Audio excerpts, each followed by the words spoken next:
7. Crisis de sexo.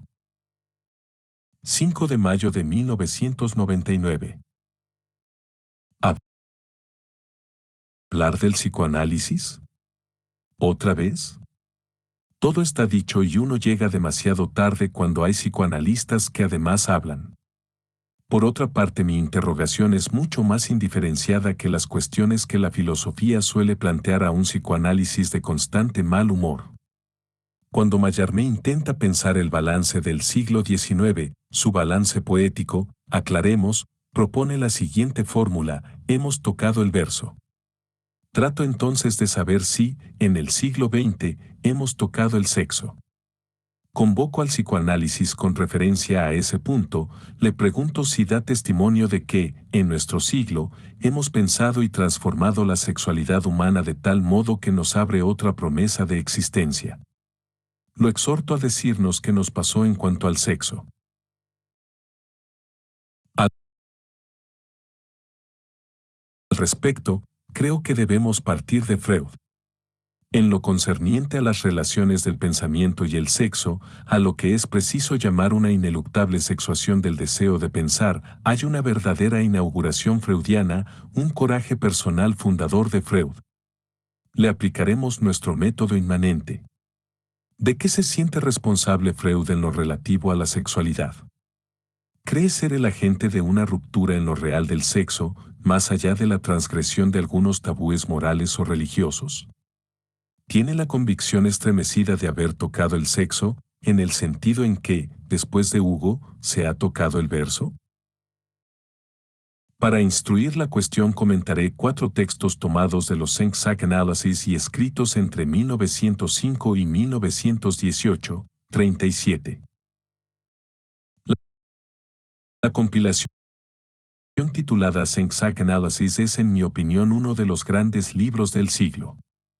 Una obra maestra en todos los aspectos: invención, audacia, brío literario, inteligencia pasmosa. Esos textos pueden leerse como producciones magistrales del espíritu humano, creaciones de magnífica evidencia, con completa independencia del interés que, por lo demás, se preste al razonamiento psicoanalítico. Por otra parte, es particularmente notable que, a despecho de miles de tentativas llevadas a cabo por personas de gran talento, ningún relato de caso, ninguna comunicación de un proceso analítico singular, haya podido llegar siquiera a los talones de uno de los 5 estudios de Freud. Podríamos decir que tenemos en ellos los casos definitivos, trátese de la histeria con Dora, de la obsesión con el hombre de las ratas, de la fobia con el pequeño Hans, de la paranoia con el presidente Estrevero, de las fronteras de la neurosis y la psicosis con el hombre de los lobos. Tomados de un material generalmente desolador de las formaciones inconscientes, esos 5 estudios son inexplicables, logros para siempre. Para llevar a la eternidad las miserables cocinas del carácter humano era preciso mostrar una resistencia y un genio poco comunes. En consecuencia, es indudablemente legítimo preguntarse cómo aborda Freud, en los Psychanalysis, la cuestión de su propia audacia en lo concerniente a lo real del sexo o la genealogía mental de la sexualidad, e incluso la instauración, cuyo primer sujeto es el mismo, de un cara a cara entre el pensamiento y el sexo que no solo no adopta la forma de la Inquisición moral, sino que además examina el poder determinante de los avatares reales del sexo sobre la constitución del pensamiento, y no la mayor o menor capacidad de este último de dominar el impulso sexual. Comencemos por un texto extraído del prólogo del caso Dora, que es de 1905, como la primera revolución rusa, esa que los bolcheviques calificaron de manera retrospectiva de ensayo general de la Revolución de Octubre de 1917. Cito los textos de la traducción francesa habitual, sin duda insuficiente en la actualidad, de Marie Bonaparte y Rudolf Loewenstein. He aquí, entonces, las confesiones y precauciones defensivas de Freud. En esta observación, la única que me permitieron las restricciones exigidas por el secreto profesional y la índole desfavorable de las circunstancias, se discuten con franqueza las relaciones sexuales. Los órganos y las funciones sexuales se llaman por su nombre, y mi exposición podrá convencer al lector pudoroso de que no he retrocedido ante la discusión, con una muchacha, de temas semejantes en un lenguaje de esas características. ¿También es preciso, entonces, justificarme frente a esa acusación? Reivindico simplemente los derechos del ginecólogo o, mejor, derechos mucho más modestos. Sería una muestra de extraña y perversa lubricidad suponer que tales conversaciones son un buen instrumento de excitación y satisfacciones sexuales. Este texto, sobre el tema que nos ocupa, es verdaderamente muy denso. En él Freud manifiesta una conciencia aguda de las modificaciones que introduce en la cuestión del sexo y lo sexual. Al mismo tiempo, una inquietud defensiva, de tipo social, sin duda combinada con resistencias inconscientes, lo lleva a una negación no analizada que, en verdad, no se le habría escapado en el caso de otra persona.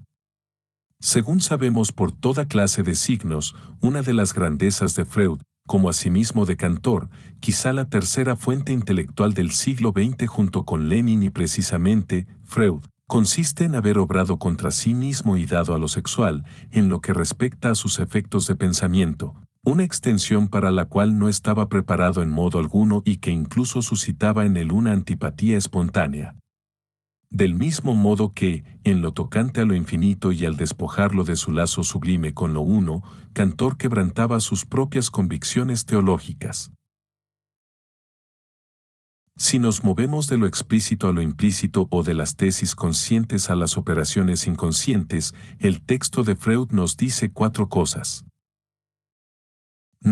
No hago más que nombrar lo sexual tal como es, doy sus nombres a las cosas del sexo, hablo con franqueza. Esta declaración parece muy simple u obvia.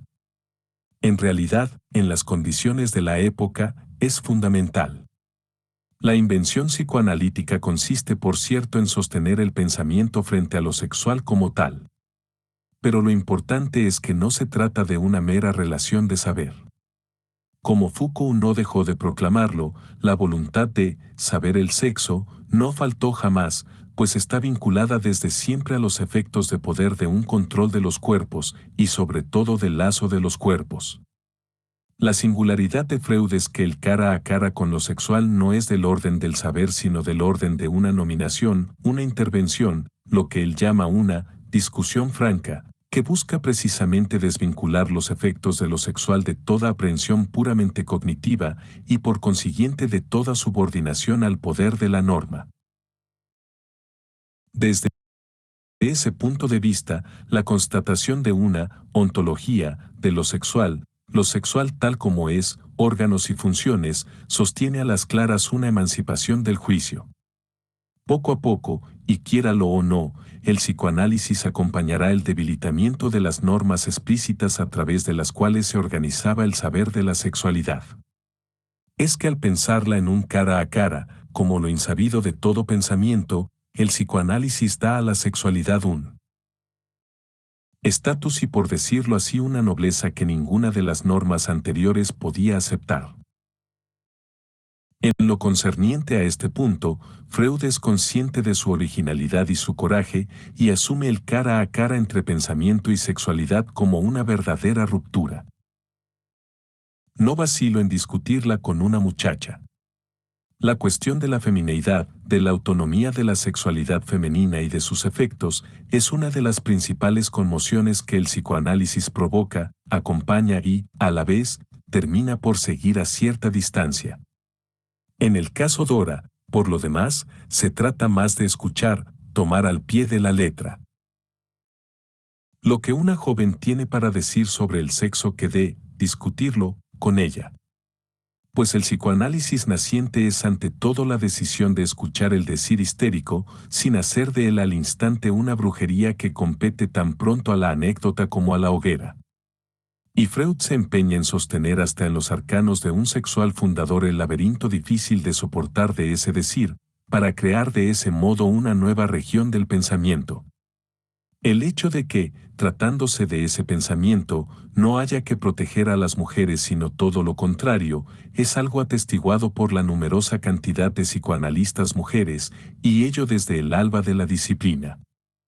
Situación a través de la cual comienza, en el siglo, la larga historia de una metamorfosis de la sexualidad, principalmente ocasionada por la inclusión explícita, en el pensamiento, de su dimensión femenina y luego, un poco más adelante, de lo que su componente homosexual tiene de verdaderamente creador. El psicoanálisis, en verdad, no es el único que actuó en ese sentido. Pero basta leer el caso Dora, justamente, para comprobar que en 1905 Freud no estaba a la saga. La fórmula por cuyo conducto Freud afirma reclamar un papel más modesto que el del ginecólogo nos adentra en la estrategia defensiva. El ginecólogo, cuya desaparición no por nada desea hoy el Estado, es quien mantiene el motivo de una relación puramente objetiva con los avatares del sexo. Al abrigo de esa objetividad, millones de mujeres encontraron la forma de defender secretamente ciertas zonas corporales de su subjetivación. La economía moderna está resentida con esto, según el siguiente razonamiento inevitable: si es objetivo, su medida es el costo, y la especialidad es demasiado gravosa. Vaya a ver a su clínico. Si es subjetivo, no existe y, en especial, no debe costar nada. Prescinda de ello. O si no, es un lujo. Tome un avión para hacer una consulta en Los Ángeles. Tal es la ley de nuestro mundo: lo objetivo debe alinear sus costos con lo determinado por el mercado, y lo subjetivo, ser inexistente, salvo como lujo inabordable.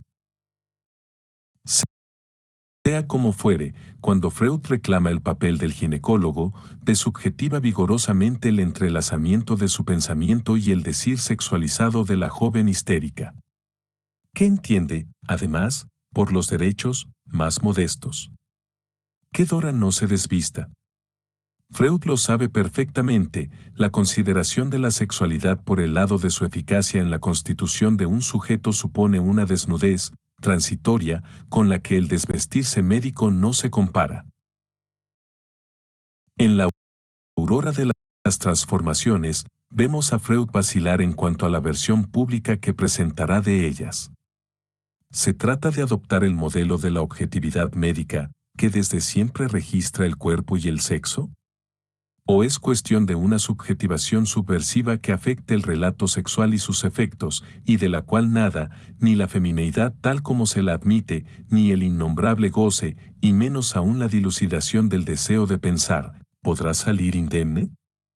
Resulta más que claro que en medio de esa vacilación, el ideal de la ciencia y su vicario, el ginecólogo, sirvan para aplacar la angustia de lo nuevo.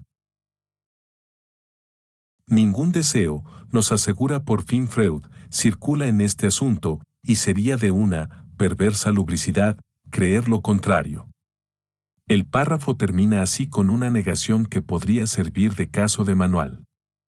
Pues se sabe, y no hay más que leer el caso para saberlo de buena fuente, que el deseo, en efecto, circuló de manera intensa entre la joven histérica y su analista, a punto tal que Freud literalmente huyó, razón por la cual el caso Dora quedó en gran medida sin decisión, y en ello reside parte de su encanto literario.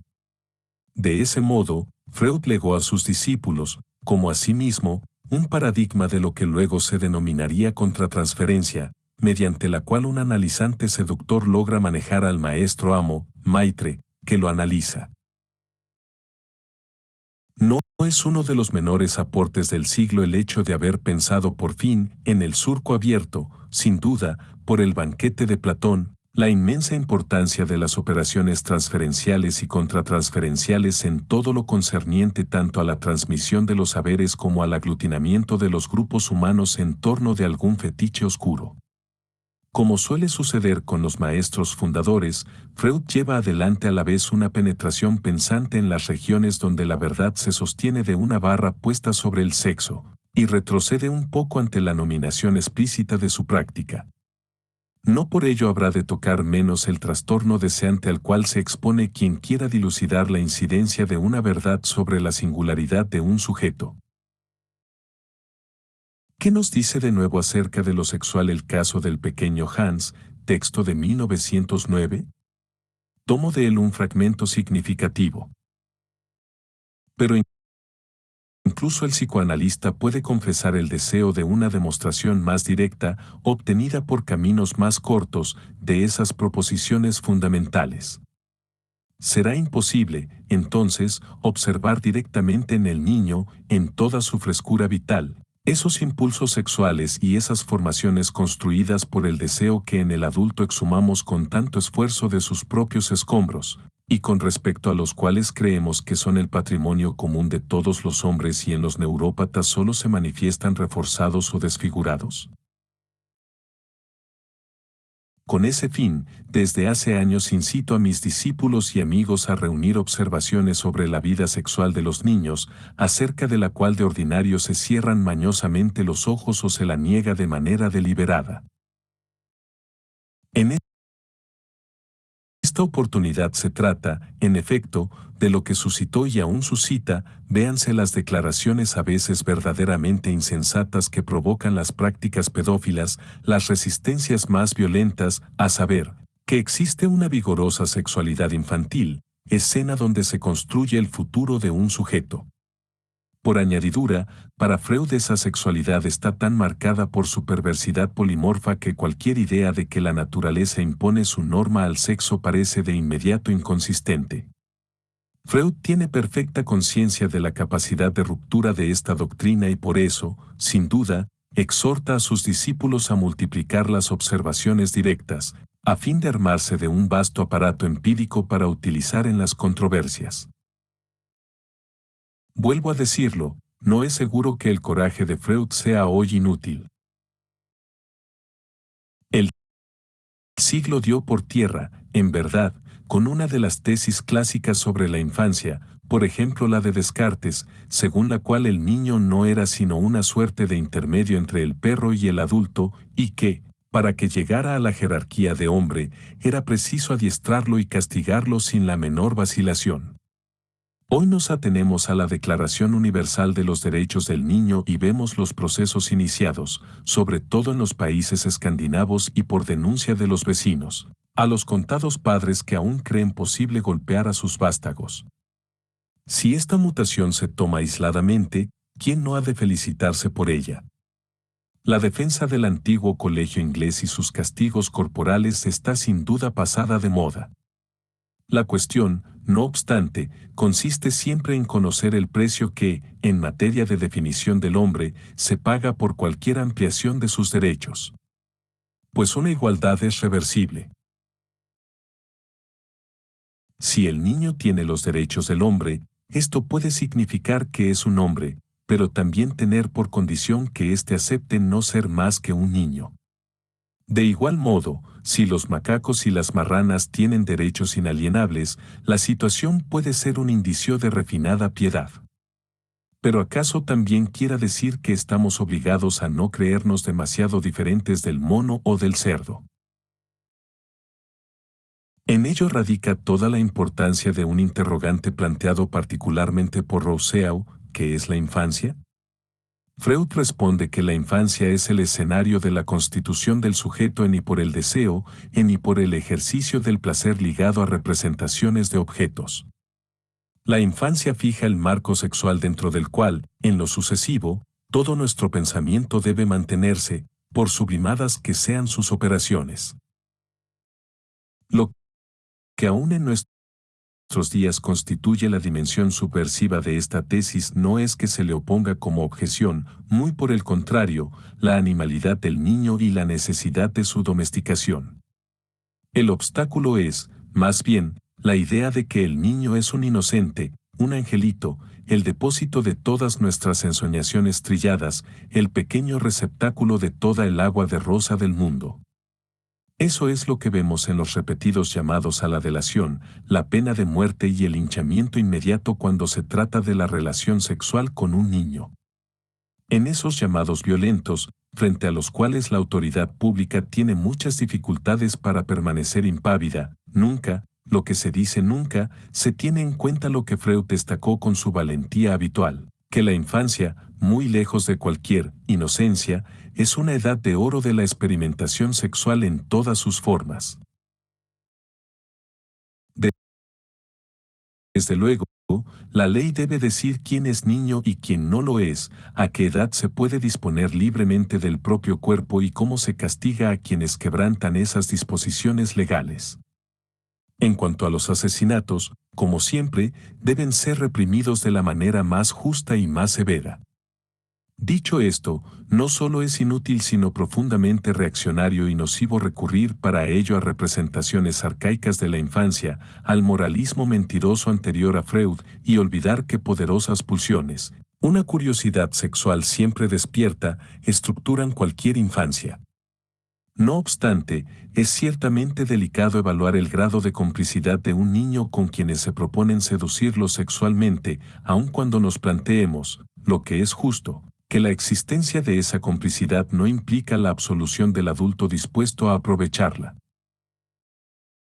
Agreguemos que los organizadores de petitorios, delaciones, sitios de Internet y linchamientos descontrolados de los pedófilos harían bien en examinar la estructura patógena, incluso en el plano sexual, de la familia. Una abrumadora mayoría de los asesinatos de niños son cometidos, no por turbios pedófilos solteros, sino por los progenitores y sobre todo por las madres. Y la aplastante mayoría de los tocamientos sexuales son incestuosos, a iniciativa, esta vez, de los padres o los padrastros. Pero sobre todo esto, mutis y boca cerrada.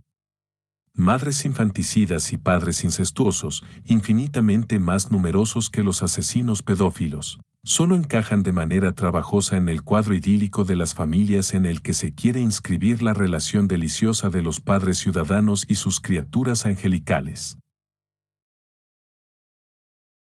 Freud, por su parte, no aceptó ninguna traba, cualesquiera fueran sus propias reticencias burguesas. Explicó el pensamiento humano a partir de la sexualidad infantil y nos dio todos los instrumentos para comprender lo que hay de ficticio, neurótico y desesperante en el universo familiar. También anticipó algo que hoy ya resulta evidente, el recurso creativo que constituye la homosexualidad, latente o explícita, de todo sujeto humano.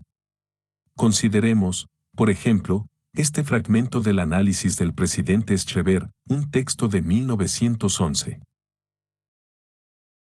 Ya no tendremos, creo, necesidad de levantarnos contra la hipótesis de que un fantasma de deseo de naturaleza femenina, homosexual pasivo, ha sido la causa ocasional de la enfermedad, un fantasma que tomó como objeto a la persona del médico. En Schreber se suscitó una viva resistencia a ese fantasma, emanada del conjunto de su personalidad, y la lucha defensiva resultante, una lucha que, de igual modo, habría podido tal vez revestir otra forma, adoptó, por razones desconocidas para nosotros, la forma de un delirio de persecución. Freud sostiene con intrepidez que la homosexualidad nunca es otra cosa que uno de los componentes de la sexualidad genérica. El hecho de que para un sujeto el objeto del deseo esté contenido en el otro sexo no tiene nada de natural o evidente. Es el resultado de una construcción prolongada y aleatoria. En el caso de Schreber, se señalará que el elemento conducente al delirio no es en modo alguno la pulsión homosexual, sino las condiciones del conflicto al que la represión de esa pulsión arrastra al sujeto. El fantasma de Schreber es un deseo, femenino, no por su pura forma pasiva sino porque la cuestión, como lo muestran las metamorfosis finales de dicho fantasma, pasa por conquistar el lugar de la mujer del Padre, convertirse en el objeto sexual de Dios. En sí mismo, el fantasma no hace más que dar testimonio de la ambivalencia universal de las pulsiones, su versatilidad en lo referido al objeto al cual se fijan. Su represión inconsciente solo es de por sí el efecto de las reglas sociales, los esquemas familiares, la ley del padre, etc. No tiene nada de natural. En cuanto a la salida psicótica, si bien Freud despliega con virtuosismo su lógica, tiene la precaución de decir que la causa es pura y simplemente desconocida. En otras palabras, el lazo entre el fantasma homosexual y el delirio, aunque inteligible, no deja de ser completamente contingente. Las fuerzas Levidenels en juego habrían podido organizarse de otra forma. En consecuencia, Freud asume la homosexualidad como una posibilidad, entre otras, un recurso para el encauzamiento de la pulsión. Su universalidad es la resultante de la imposibilidad de aislar figuras puras del deseo. Toda fijación de objeto está contaminada por su contrario, todo deseo contiene el de estar en el lugar del otro sexo. Hay una subversión de la relación entre la universalidad y la referencia al deseo sexual que, en el siglo, va sin duda mucho más allá de lo que Freud imaginaba, pero que él supo anunciar con el vigor implacable del lógico de las pulsiones. No es sorprendente, entonces, que este hombre inflexible con respecto a las exigencias del pensamiento se haya dado cuenta muy pronto del peligro en que se veía su empresa debido a las resistencias de la normalidad. Así lo testimonia este pasaje del caso del hombre de los lobos 1918. En la fase actual del furioso combate en torno del psicoanálisis, la resistencia contra sus descubrimientos ha asumido, como todos sabemos, una nueva forma. Antaño bastaba con negar la realidad de los hechos expuestos por el psicoanálisis, y el mejor medio para ello parecía consistir en evitar examinarlos. En apariencia, esa actitud se ha abandonado poco a poco, se reconocen los hechos, pero las consecuencias derivadas de ellos son eludidas por medio de reinterpretaciones, lo cual permite defenderse con igual eficacia contra novedades desagradables. El estudio de las neurosis infantiles demuestra la total insuficiencia de esos intentos de reinterpretación superficial o arbitraria. Deja ver, asimismo, el papel preponderante desempeñado en la formación de las neurosis por las fuerzas Levidenels que se repudian con tanta ligereza y revela la ausencia de toda aspiración encaminada a metas culturales distantes, de las que el niño aún no sabe nada y que, por consiguiente, no pueden tener ningún significado para él. En este texto, Freud analiza una segunda oleada de resistencias al psicoanálisis. Si en un primer momento el escándalo era motivado por la confrontación del pensamiento con el mandato sexual, ahora los esfuerzos tienden a espiritualizar ese mandato, a erigirlo en un fenómeno cultural. Como es evidente, se hace alusión aquí a los arquetipos de Jung, a través de los cuales el elemento sexual queda formalizado de entrada en la cultura. Freud denuncia esa sublimación cultural como una resistencia un poco más sutil.